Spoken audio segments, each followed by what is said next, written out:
tegal sunna umral ya Rasulallah tegal sunna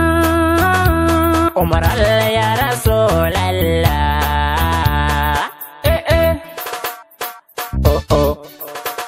tegal jama'a jalum sunna umral ya Rasulallah ta fi jiran da tegal gamdum ibada meden tegal jama'a jalum sunna umral ya Rasulallah ta fi jiran da tegal gamdum ibada meden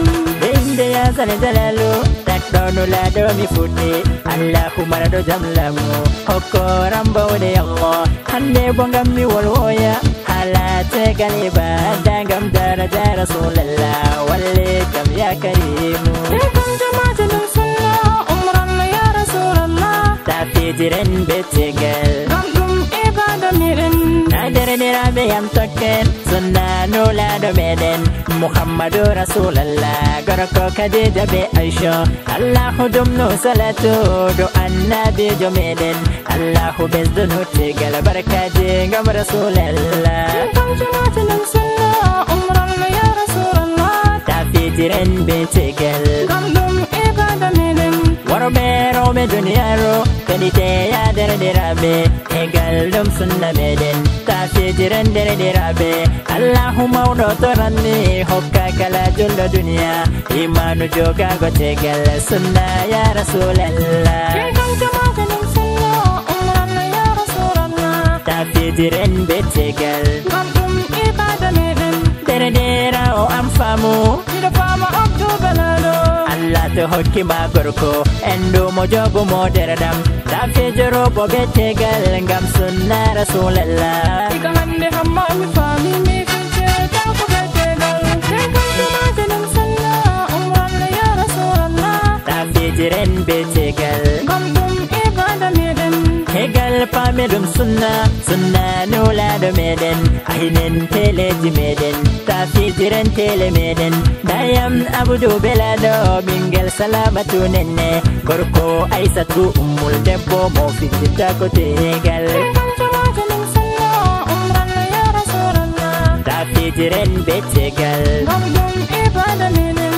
kala debbo giddo aljanna se jodan der sare tegal jaggina gorko modum joga bo ibada modum kongit mi hande on fama robe jinder duniyaro aljanna firdausi modon ha sare worbe modon tegal jama'a jalum sunna umral ya Rasulallah ta fi jiran be tegal gamdum ibada meden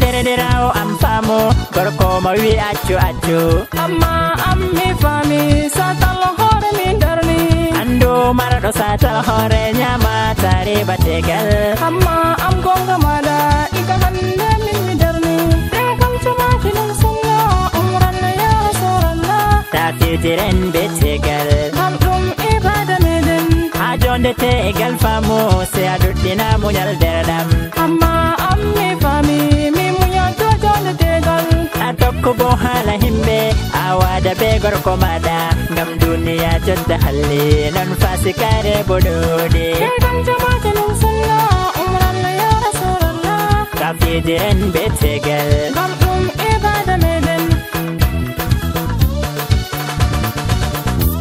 ta fi jiran be tegal ngam umral annabijo ta fi jiran be tegal ngam dum ibada meden ta fi jiran be tegal ngam umral annabijo ta fi jiran be tegal ngam dum ibada meden